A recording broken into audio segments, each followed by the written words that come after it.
तो gas cylinder का knob तो ऑन है, शायद गैस खत्म होने की वजह से दोनों बॉडीज पूरी तरह से जल नहीं पाई। बहुत ही ब्रूटल मर्डर है, दोनों के हाथ पैर बांधे गए।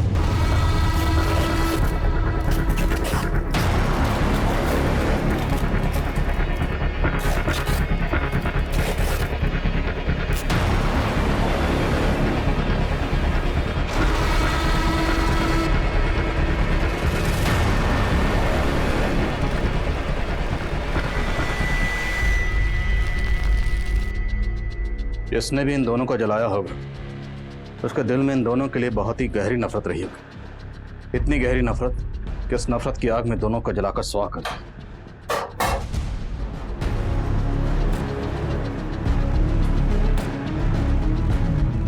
इसकी वजह से मेरे भाई की जिंदगी बर्बाद हो गई, इसका भी यही हश्र होना था।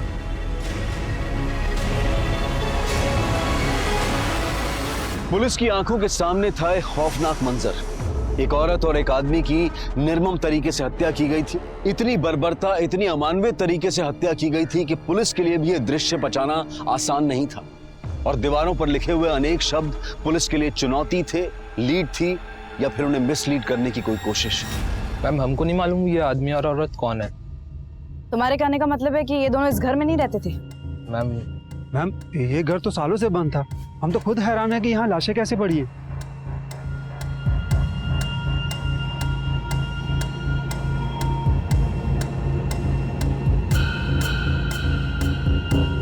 आप लोग बोल रहे हैं कि ये घर सालों से बंद है, लेकिन यहाँ का सामान देखकर तो ऐसा लग रहा है कि यहाँ सिर्फ आदमी औरत ही नहीं बल्कि कोई बच्चा भी रहता होगा। मैम, हमें इसके बारे में कुछ नहीं पता। और वैसे भी घर हमारी कॉलोनी से बहुत दूर है। अब यहाँ पे कौन आया, कब आया, कैसे आया, मैम इसके बारे में हमें कुछ भी नहीं पता। कमाल, पूरे मोहल्ले में कोई नहीं जानता यहाँ कौन रहता था? सर, मुझे तो लग रहा है ये लोग कुछ छुपा रहे हैं। तो पूरा मोहल्ला कुछ क्यों छुपाएगा? पता करो, इस घर का मालिक कोई और है या ये दोनों इस घर के मालिक?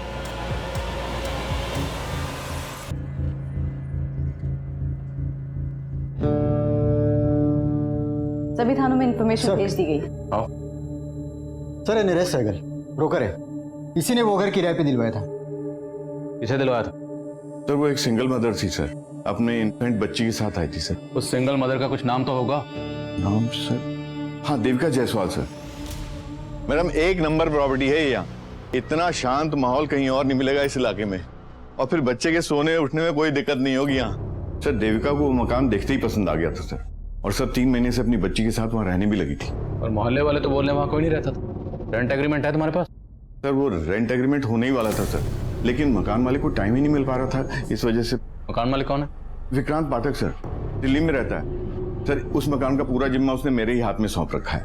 भले ही रेंट एग्रीमेंट ना हुआ हो सर, लेकिन देविका ने 11 महीने का एडवांस रेंट और डिपॉजिट का चेक मुझे दे दिया था सर, जिसमें से मैंने डिपॉजिट का चेक और 3 महीने का रेंट सर मकान मालिक के अकाउंट में जमा कर दिया सर। देखो, ऐसा है, उस घर में हमें कोई बच्चा तो नहीं मिला, लेकिन एक आदमी और एक औरत की लाश मिली। मामला सीरियस है, समझ रहे हो तुम? तो ये बताओ, देविका के साथ हमें जिस आदमी की लाश मिली वो आदमी कौन था और उसका देविका के साथ क्या रिश्ता था? सर, मुझे उसके बारे में कुछ भी नहीं मालूम सर। जब से मैंने देविका को पोजीशन दिया मैं वहाँ गया भी नहीं सर। देविका का फोन नंबर और एड्रेस बताओ। सर, फोन नंबर दिया तो था उसने, लेकिन सर फोन फॉर्मेट हो गया। देविका ने जो रेंट के चेक्स दिए, तो चेक्स हैं तुम्हारे पास? हाँ सर, ऑफिस में रखे हैं सर। हमें उनकी जेरॉक्स चाहिए। ठीक है sir. Pandey, thank you sir. नजर रखो इस नरेश पे, और देविका के अकाउंट में जो परमानेंट एड्रेस है वो निकलो। सर,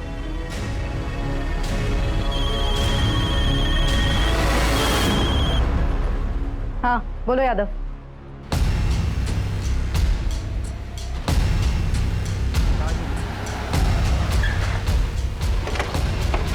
मैम, ये केदार मिश्रा है, इसी इलाके का है। ये उस घर के बारे में कुछ बता रहा था जहाँ पे उस औरत और मर्द की लाशें मिली। मैम, कुछ समय पहले जब मैं उस घर के पास से गुजर रहा था तो मैंने देखा कि उस घर के मालिक मिस्टर पाठक और कुछ लोग मिलकर उस घर के पीछे की तरफ गड्ढा खोदकर कुछ तो गाड़ रहे हैं। क्या गाड़ रहे? एक बड़ा सा मोटा सा बोरा था, उस बोरे में क्या था मुझे पता नहीं, लेकिन खून के धब्बे लगे हुए। उस घटना के बाद किसी को उस घर में देखा था? मतलब ये जो मर्द और औरत की लाश मिली है, क्या उनमें से किसी को देखा था? नहीं मैडम, मैंने उस घटना के बाद किसी को नहीं देखा। अब उस घर में कौन रहने आया, क्या हो रहा था, मुझे कुछ नहीं पता इसके बारे में।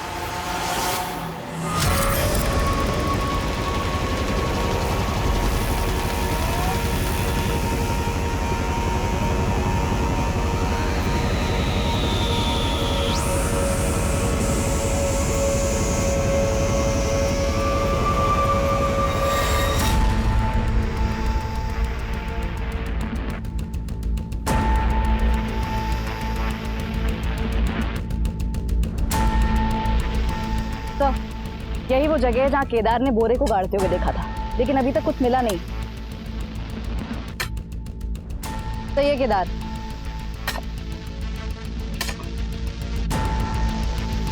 एक मिनट रुक।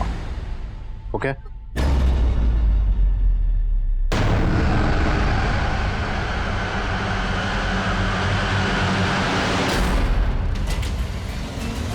केदार, तूने तो कहा था या तूने मकान मालिक को बोरे में कुछ गाड़ते हुए देखा है। यहाँ से तो बच्चे की लाश मिली है। मैडम मैंने बहुत पहले देखा था। बोल, क्या पता है तुझे? मैं सच बता रहा हूँ। ऐसे नहीं बोला। यादव, थाने लेकर जाओ उसे, अच्छे से पूछताछ करो। नरेश ने बताया था कि उसने देविका को इस घर में एक बच्चे के साथ रहते हुए देखा था, और अब घर के पीछे ये बच्चे की लाश। तो लाश को देखकर लगता है जैसे इसे कल परसों दफनाया गया, क्योंकि लाश अभी सड़नी शुरू ही हुई है। कहीं ये बच्चा वही तो नहीं जिसके साथ देविका रह रही थी?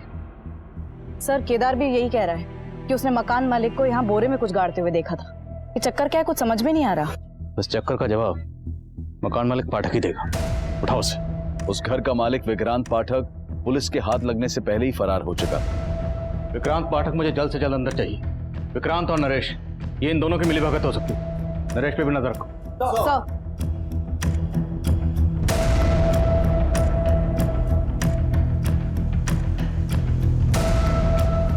पुलिस विक्रांत को ढूंढने में जुट गई थी।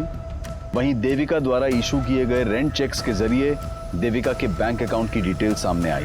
सर, देविका की बैंक अकाउंट डिटेल्स में उसका मैरिटल स्टेटस मैरिड था, लेकिन बैंक से उसके पति से जुड़ी कोई भी इंफॉर्मेशन नहीं मिली है। हाँ, परमानेंट एड्रेस जरूर मिला है। तो हो सकता है जिस आदमी की लाश हमें देविका के साथ मिली वो देविका का हस्बैंड हो और वो बच्ची देविका की बेटी। लेकिन सर, देविका ब्रोकर नरेश से झूठ क्यों बोलेगी कि वो सिंगल मदर थी? एड्रेस कहाँ का है?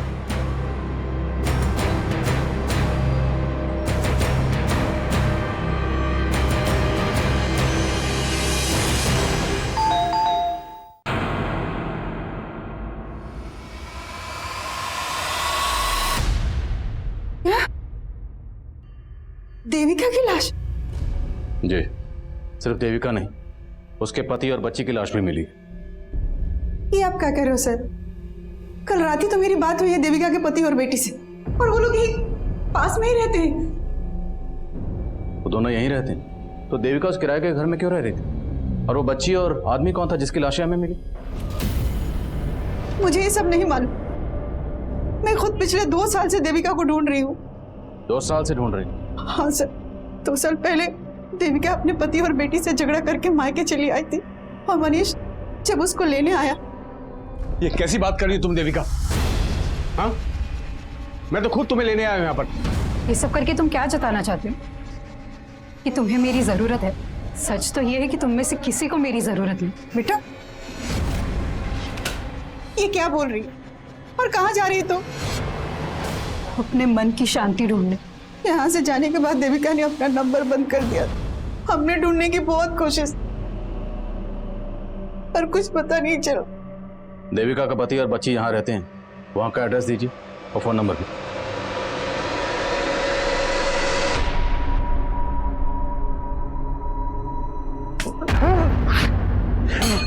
क्या बात है? आप यहाँ पर आराम से सो रहे हो और वहाँ मम्मा, आप मम्मा को वापस कब लेकर आ रहे हो? बेटा वो अब नहीं आएगी यहाँ। बताओ मम्मा क्यों नहीं आएगी? बताओ पापा, मम्मा वापस क्यों नहीं आएगी? शट अप यार। जब यहाँ पर थी तब तो उसकी परवाह नहीं की तुमने। अब मम्मी मम्मी करके मेरा कान खाती रहती है। जा अंदर जा, जा।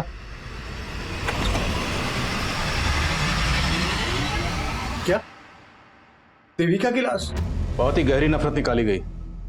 देविका के हाथ पैर बांधकर उसे चूल्हे पर जलाया।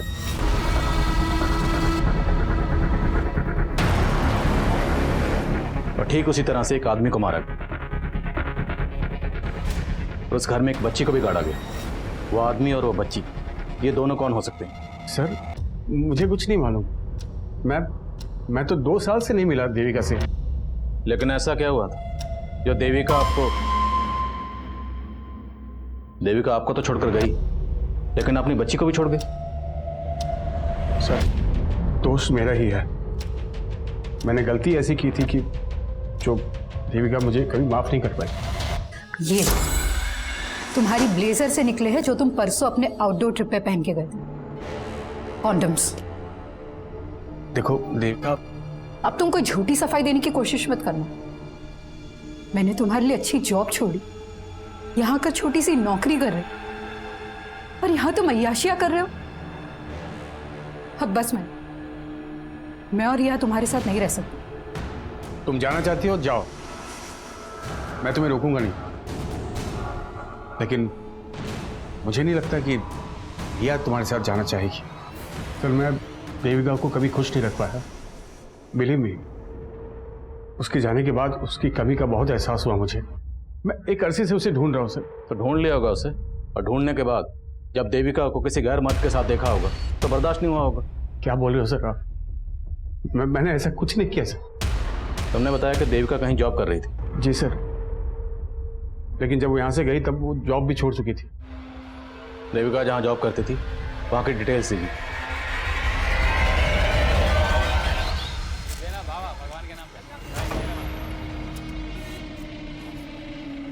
Keep the change. सेठ सेठ, भगवान के नाम पे कुछ दो ना सेठ।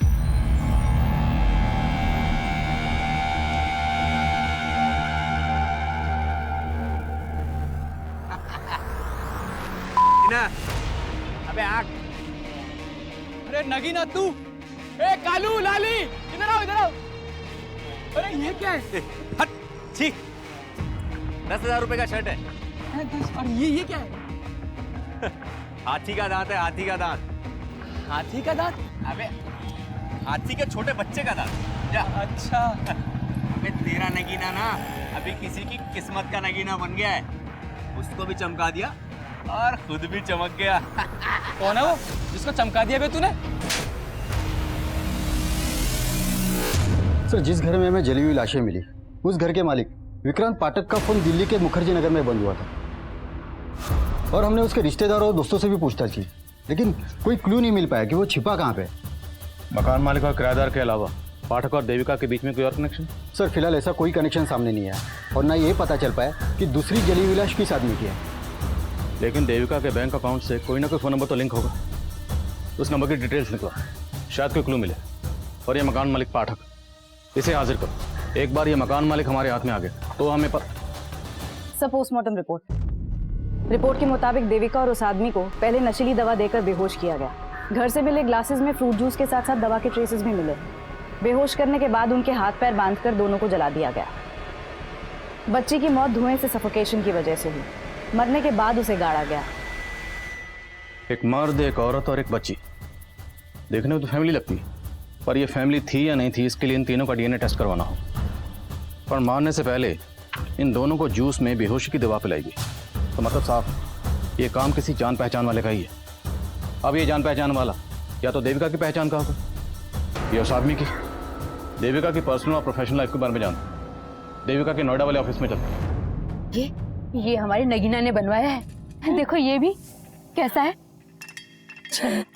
पूरे 2 तोले का है और एकदम सच्ची सोने का है। हाँ, तुम्हारी नगीना को लाखों का कोई भीख दे गया है या लॉटरी लगा है? कोई लॉटरी नहीं लगा है, वो तो हमारे नगीने का दिमाग है। उसने बहुत बड़ी जुगत लगाई है। जुगत? हाँ। शांति बहन, हमको भी तो बताओ वो जुगत। किसी को बताना मत। वो ना शहर गया था तो वहाँ पर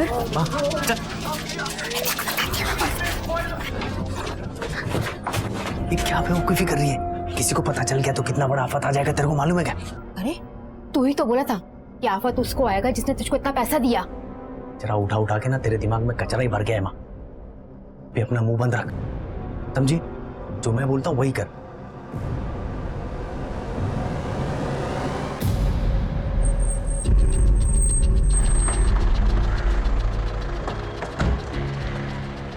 सर, देविका तो 2 साल पहले यहाँ से रिजाइन करके चली गई थी। 2 साल से मैं भी उसके कांटेक्ट में नहीं हूँ। मुझे बहुत हैरानी हो रही है कि उसकी इस तरीके से हत्या हो गई। सिर्फ देविका का ही नहीं, एक बच्ची और एक आदमी की लाश भी मिली। क्या देविका का यहाँ किसी के साथ अफेयर था? मैम, देविका का किसी से अफेयर हो ही नहीं सकता। वो तो खुद अपने पति से परेशान रहती थी।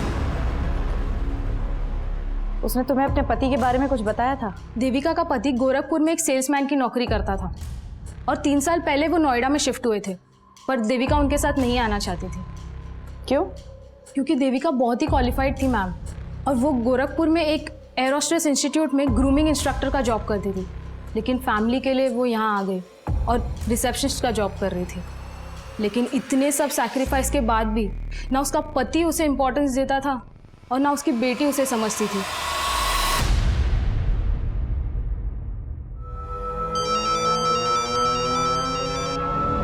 सर, उस घर के मालिक विक्रांत पाठक के उसके एक वर्कर के घर में छिपे होने की लीड मिली है।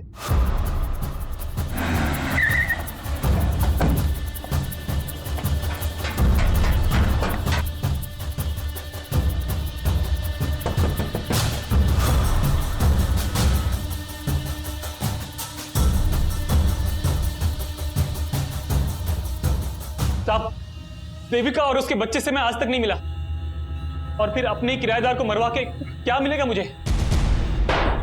एक चश्मदीद ने उसी घर के पिछले हिस्से में तुझे गड्ढा खोदते हुए देखा। वो तो 3 महीने पुरानी बात है साहब। 3 महीने पहले? तो 3 महीने पहले भी किसी को मारा था? नहीं साहब, किसी इंसान को नहीं। मैंने गड्ढे में अपना मरा हुआ कुत्ता गाड़ा था। कुत्ता? हाँ साहब, वो घर ही मनहूस है साहब।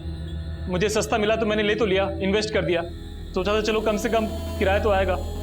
लेकिन दक्षिण दिशा में मुंह होने के कारण कोई भी किराएदार नहीं आ रहा था। उसके बाद मुझे एक बाबा मिले।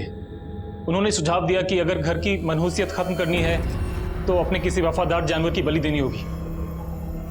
इसलिए उनकी बात मान के मैंने तंत्र पूजा की और अपने वफादार कुत्ते की बलि दे दी और उसको गड्ढे में गाड़ दिया साहब। मैंने सिर्फ अपने कुत्ते की बलि दी थी, मैंने किसी इंसान को नहीं मारा साहब।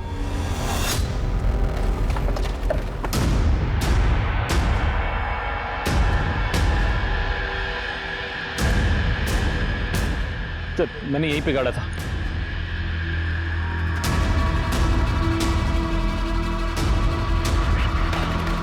सर यही है सर, कुत्ते की हड्डी देखिए। हाथ से निकालो। लेके जाओ। इन हड्डियों को तुरंत फोरेंसिक भेजो, पता लगाओ क्या ये वाकई कुत्ते की हड्डी है। ये पाठक हमें घुमा रहा है, और देविका से जुड़े जिन जिन लोगों को पाठक जानता है सबका पता लगाओ। देविका का बॉस मेहता, उसका पति मनीष, कोई भी हो सकता है। सब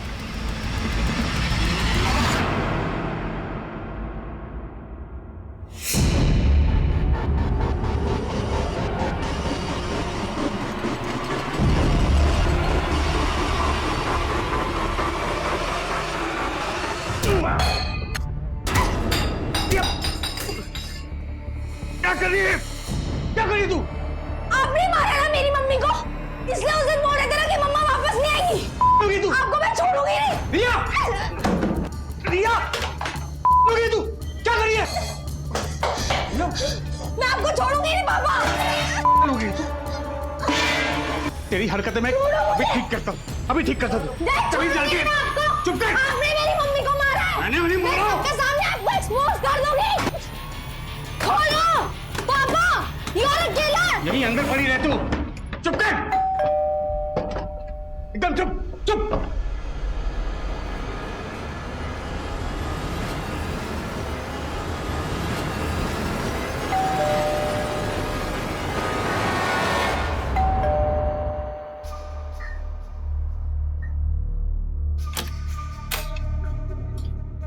ये क्या हुआ? खोलो पापा। और ये रिया क्यों चिल्ला रही है? क्या बताऊं विद्या, इस लड़की ने मुझे परेशान कर रखा है। समझ भी नहीं आ रहा इसे हैंडल कैसे करूं मैं। तुम परेशान मत हो, मैं हैंडल करती हूँ।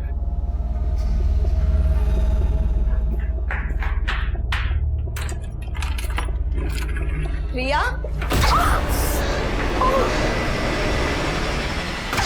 सर देविका के बैंक अकाउंट से जो नंबर लिंक था ये उसके कॉल डिटेल्स है। इसमें कई सारे नंबर शो कर रहे हैं। मैं एक एक नंबर कॉल करके देख रहा हूँ।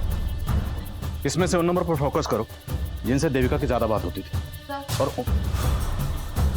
सर फॉरेंसिक वालों ने बताया कि घर में से मिली हुई हड्डियां किसी जानवर की ही थी, इंसान की नहीं।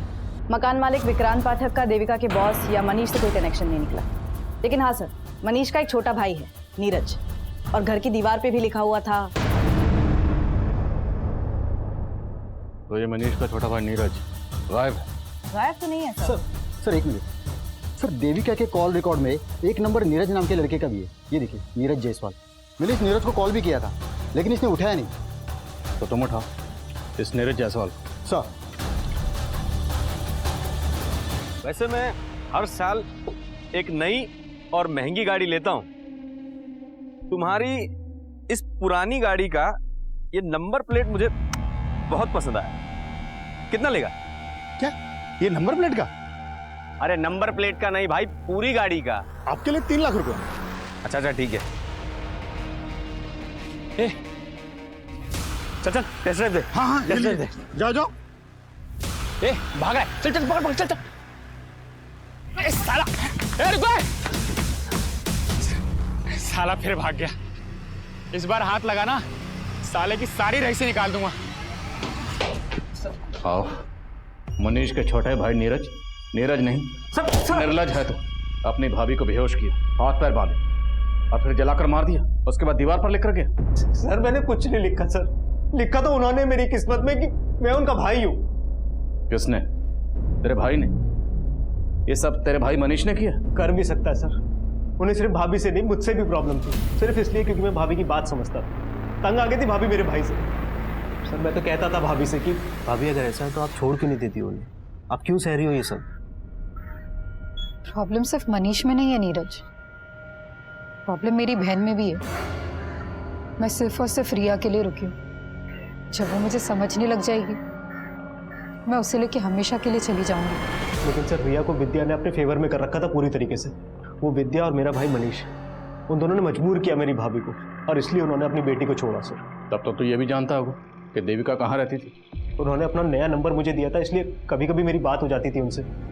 लेकिन सर भाभी ने मुझे कभी नहीं बताया कि वो कहाँ रह रही थी। कभी कभी बात होती थी तो बातों में ये तो बताया होगा तेरी भाभी ने कि वो आदमी कौन था जिसके साथ वो रह रही थी। सर मुझे कुछ नहीं पता इस बारे में सर, और सर आप मुझ पर शक करके गलती कर रहे हैं। ये सब मेरा भाई मनीष और वो भाभी की छोटी बहन विद्या, ये उन दोनों का रचा वो पूरा प्लान है सर। भाभी के जाते उन दोनों ने शादी भी कर ली थी। साली साली रहती तो अच्छा था, साली जब घरवाली बनती है यही कांड होते हैं। तो तुम क्या चाहते थे? बिना किसी रिश्ते के सोती रहती तुम्हारे साथ? तो रिश्ता जोड़ा है तो भुगत। कहती थी रिया की माँ बनूंगी तो सब कुछ संभाल लूंगी। क्या खाक संभाला तुमने? हमारे सर भी फोड़ रही है और किस्मत भी।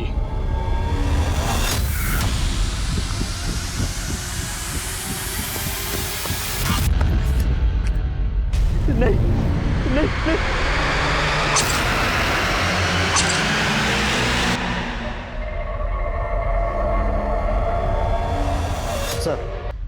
सर उस मनुष्य और विद्या को उठा के लाए। बिठा दो राम। जैन सर। जी सर। ठीक है सर, मैं अपडेट करता हूँ आपको। सर, देविका के कॉल रिकॉर्ड्स में एक ऐसा नंबर मिला है जो कंटिन्यूसली स्विच ऑफ जा रहा है। किसका नंबर है ये? सुरेश तिवारी। इसका फोन हत्या वाली रात उस घर के एरिया में बंद हुआ जहां से लाशें मिली थी। नंबर कहाँ का है? मेरठ। तुरंत मेरठ निकल, उठाओ इसे।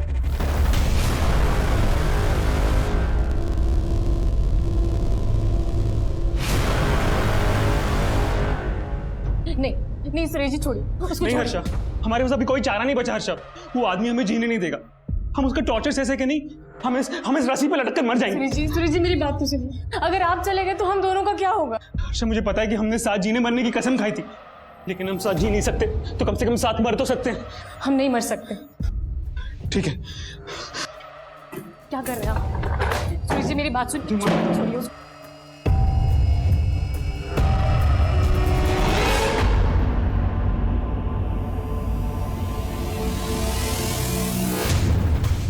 सर आप ऐसे कैसे हमें उठा कर ले आए? जैसे तू लेकर आया अपनी साली को अपनी जिंदगी में। जीजा साली से बन गए मियाँ बीवी। फिर आखिर ऐसा क्या हुआ कि नौबत एक दूसरे का सर फोड़ने तक आ गई?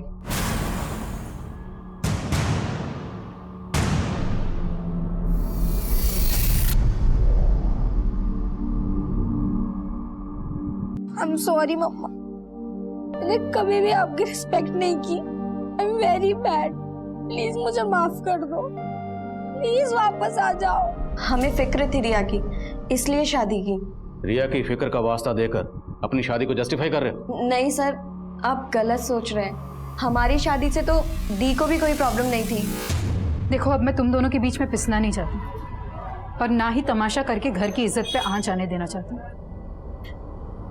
तुझे मनीष पसंद है ना, तू बना ले इन्हें अपना पति, मुझे कोई प्रॉब्लम नहीं है। बस प्लीज प्लीज मेरी बेटी रिया का ख्याल रखना।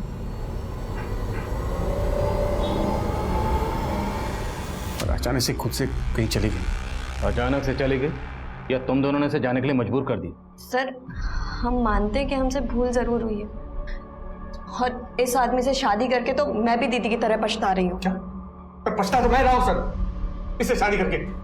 और रिया भी तुम्हें माँ बनाए कभी खुश नहीं रही, इसने हम सबकी जिंदगी बर्बाद कर दी सर। जिंदगी तो तुमने हमारी बर्बाद की।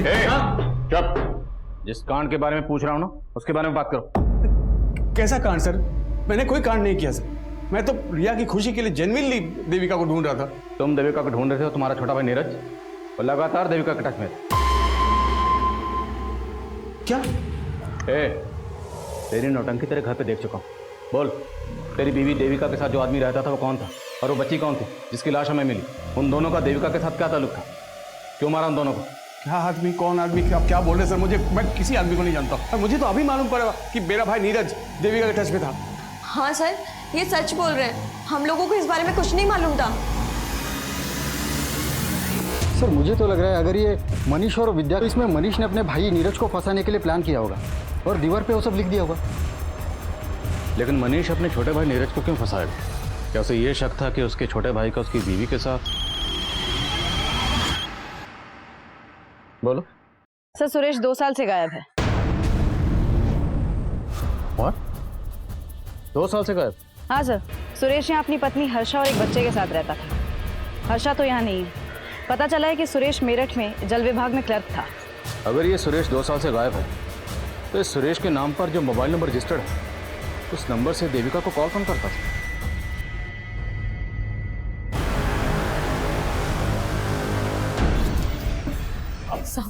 आप फिर से आ गए? आपसे बोला ना जैसे ही आपके पति का पता चलेगा आपको बुला लेंगे। वो शायद नहीं मिलेंगे साहब, उन्होंने आत्महत्या कर ली होगी। क्या? तुम तो पहले बोल रही थी सुरेश लापता है, अब बोल रही उसने आत्महत्या कर लिया। ये लगा के रखा तुमने? साहब, एक बात हम आपको पहले बताए नहीं थे। 2 साल पहले ऐसे ही अपने बॉस से तंग आकर उन्होंने आत्महत्या करने की कोशिश की थी। नहीं, देखिए आप ऐसा नहीं कर सकते। अगर आपका बॉस आपको तंग करता है तो आप उसकी शिकायत अपने बड़े अफसर से कीजिए। क्यों आप हमको अनाथ करके जाना चाहते हैं? हमारी बात कोई नहीं सुनेगा हर्षा। हमारे बॉस ने सबको अपने खिलाफ कर दिया। कौन बॉस? वो विनायक मिश्रा।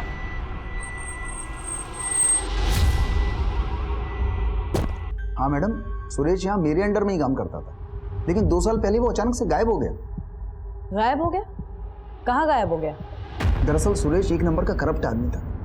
रिश्वत ले लेके उसने बहुत गबन की, और मुझे तो लगता है वो इसीलिए गायब हुआ है। एक तरफ सुरेश तिवारी का बॉस विनायक मिश्रा पुलिस को यह बता रहा था कि सुरेश जल विभाग में गबन करके पिछले 2 साल से गायब हुआ था।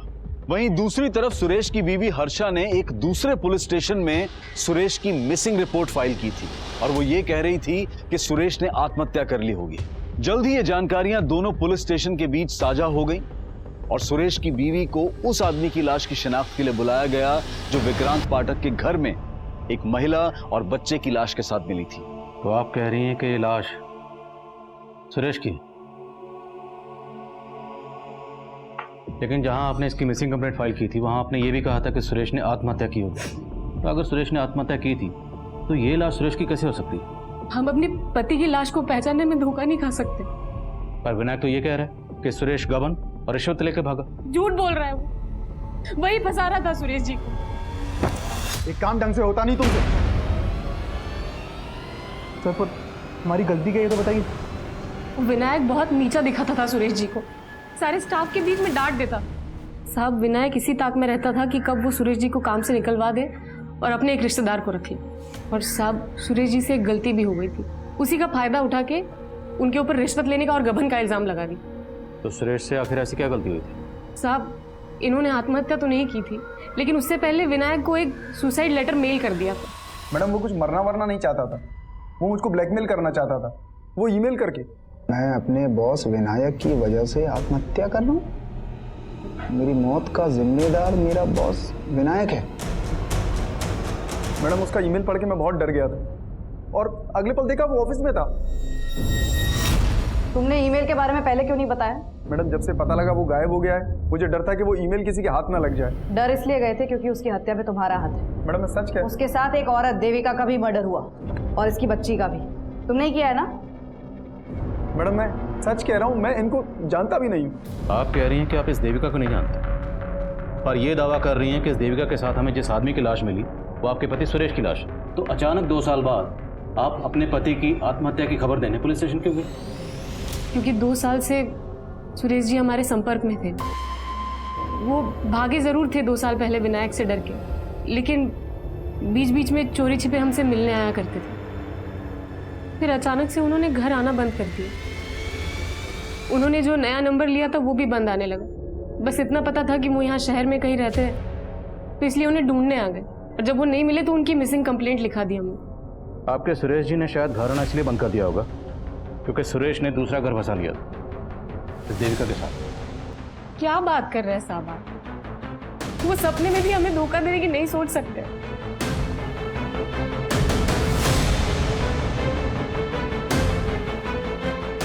सर ये औरत दिखने में जितनी सीधी है, विनायक उतना ही चालाक है। पहले ये केस देविका से कनेक्टेड लग रहा था, लेकिन अब लग रहा है कि ये केस इस सुरेश से भी कनेक्टेड है। सर मैंने चेक किया, सुरेश का बैंक अकाउंट उसी बैंक में था जिसमें देविका का था। इनफैक्ट सुरेश ने एज अ गारंटर किसी नगीना नाम के आदमी का बैंक अकाउंट भी उसी बैंक में खुलवाया था। इस नगीना का इन कत्ल से क्या ताल्लुक है? सर नगीना एक भिखारी था। अचानक से उसके बैंक अकाउंट में बहुत सारे पैसे आ गए थे और 1 हफ्ते पहले उसका मर्डर हो गया। नगीना मर्डर केस विनोद नगर पुलिस इन्वेस्टिगेट कर रही है। वो लोग भी हैरान थे कि अचानक एक भिखारी के पास इतने पैसे कहाँ से आ गए, और जब उसके बैंक अकाउंट होने की बात पता चली तो उन्होंने मुझे कॉन्टैक्ट किया। लेकिन इस नगीना का मर्डर किसने किया? सर विनोद नगर पुलिस को भोलू और कालू नाम के आदमियों पर शक है। ये नगीना के साथ भीख मांगते थे। लेकिन सुरेश एक भिखारी का बैंक अकाउंट खुलवाने के लिए उसका गारंटर क्यों बनेगा? और भिखारी के अकाउंट में इतने सारे पैसे और दोनों का मर्डर भी हो जाता है। इस नगीना का कोई जान पहचान का है, कोई रिश्तेदार कोई भी? नगीना की माँ शांति कचरा बीनने का काम करती है।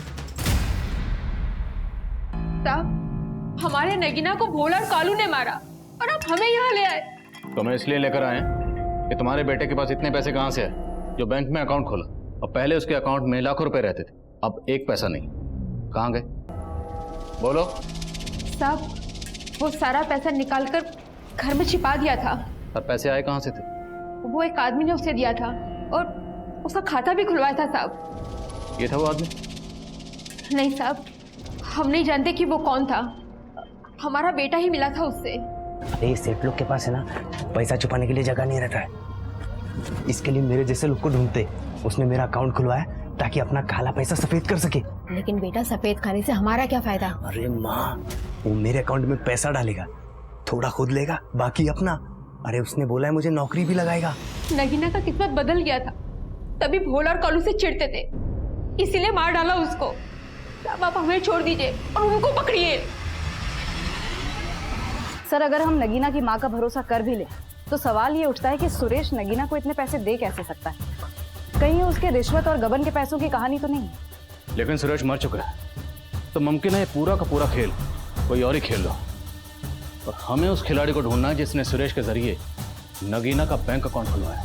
नगीना मर्डर केस सामने आने के बाद साजिश की कई गहरी परतें नजर आ रही थी, जिनके जवाब ढूंढने के लिए पुलिस ने कल्लू और भोलू की तलाश तेज कर दी, और पुलिस के खबरी नेटवर्क ने जल्द ही कल्लू और भोलू की मौजूदा ठिकाने का पता लगा लिया।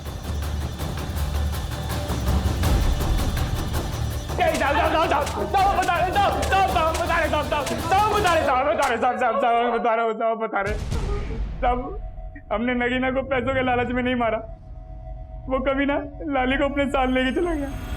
लाली? कौन लाली? तब मेरी दोस्त, हम सब साथ में भीख मांगा करते थे। एक दिन नगीना वहां आया और लाली को पैसों का टसन दिखाने लगा। साहब लाली को उसने हमसे छीन लिया था और पूछने पे भी नहीं बताता था कि वो कहाँ है। लाली कहाँ है बे? बोल। अरे कितनी बार बोलूं, मुझे नहीं पता। साले बता, नहीं तो यहीं काट दूंगा। बता बता। रुक रुक रुक। ये भी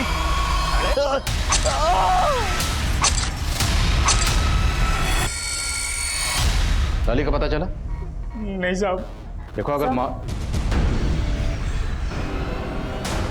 करो जरा धुलाई। नहीं साहब मैंने बता दिया। सर, घर से जो 2 जली हुई लाशें मिली और घर के पीछे से जो बच्ची की लाश मिली है, इन तीनों की डीएनए रिपोर्ट्स आ गई हैं। बहुत ही चौंकाने वाली रिपोर्ट्स हैं।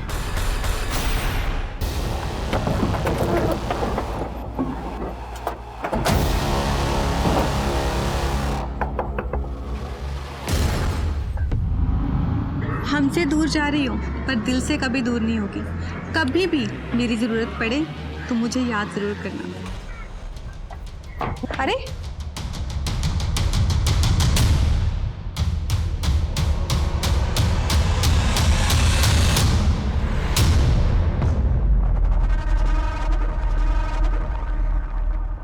रिपोर्ट से पता चलता है कि बच्ची का डीएनए सुरेश के डीएनए से तो मैच करता है, पर देविका से नहीं।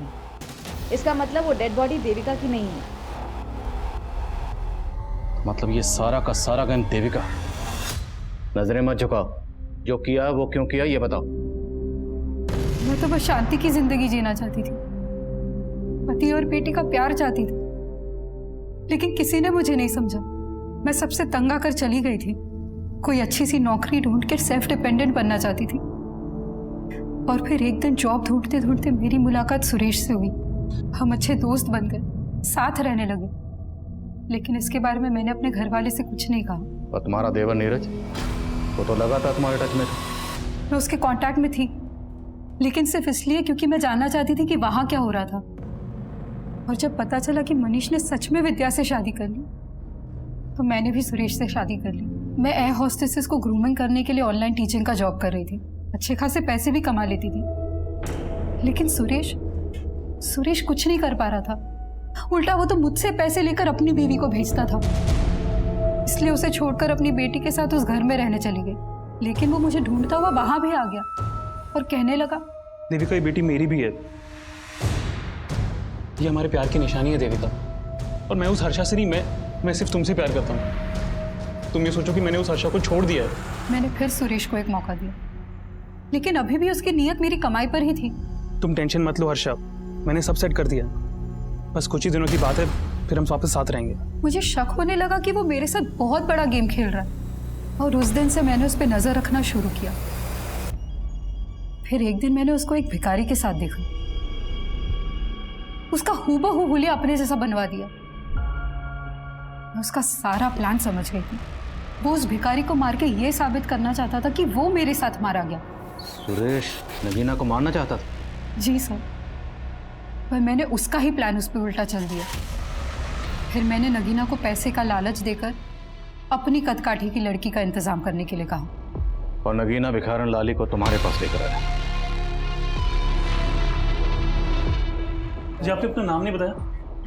जी मेरा नाम लालिमा है। अच्छा, तुम नहीं ले रही हो? नहीं, मैंने अभी खाना खाया।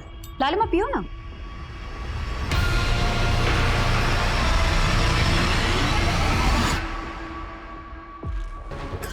दोनों बेहोश है, जल्दी जल्दी हाथ पैर बांधो।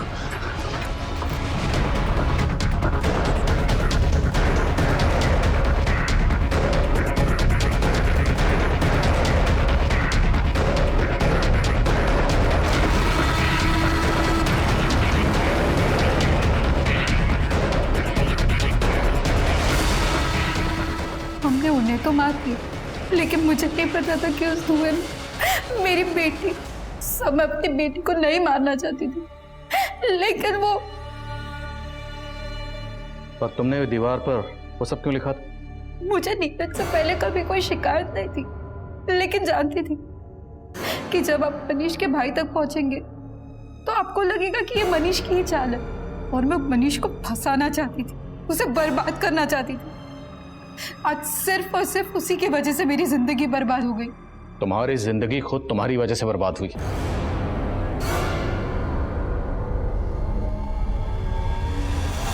कहते हैं जहां चाह होती है वहीं राह होती है, लेकिन जो राह अपराध के द्वारा चुनी जाती है उस राह पर चलकर जिंदगी एक डेड एंड पर जाकर खत्म हो जाती है।